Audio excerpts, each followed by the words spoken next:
Happy Monday, the last Monday of school. How very exciting, and 2 days to go. So today I only have this instructional video, or I'm sorry, introduction video, because I want to review today. We're going to review chapters 10 and chapters 10 and 13, the last two chapters that we've done since we've been doing this e-learning stuff. And so today you're going to have a 10-question review lesson. I put it on Canvas. We'll see if that works, how I did with that. And then Thursday, you're going to take a 10-question test. So the quiz, the review is set up just like the test. You may use notes and your textbook. I would prefer that all that you use, not other people, not these wonderful apps. I would prefer you to show me what you have learned during this e-learning time. What I have, though, I know this is just an introduction video. I'm going to take a picture of this. This is just going to help you, give you a guide as far as what the review is going to be like, what the test is going to be like. And I don't know that you can see this. This was just kind of something I wanted to walk through to kind of give you guidance. But the first one, as we look at a quadratic, it's going to form a parabola when you graph it. And if you remember, we learned that x is equal to the opposite of b over 2a. That's going to give us the axis of symmetry.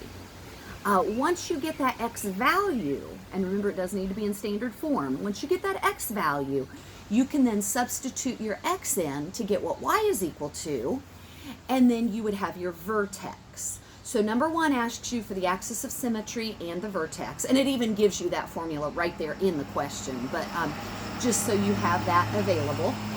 Number two, number three, and number four, you're solving quadratic equations. And if you remember, we had started by factoring, and you guys got really good at factoring when we were still in class.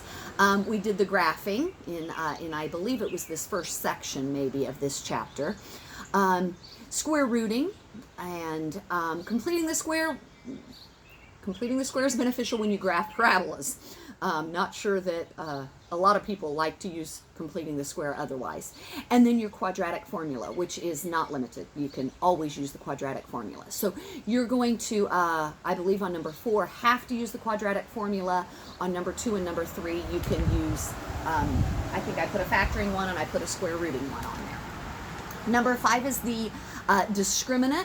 Sometimes I call it the determinant because it determines how many solutions that your quadratic might have. So it's the b squared minus 4ac, and if that value is less than 0, it's no solution. If that value is equal to 0, you get one solution, meaning your parabola is sitting right on the x-axis. And if it is greater than 0, then you've got two solutions, meaning it does cross that x-axis.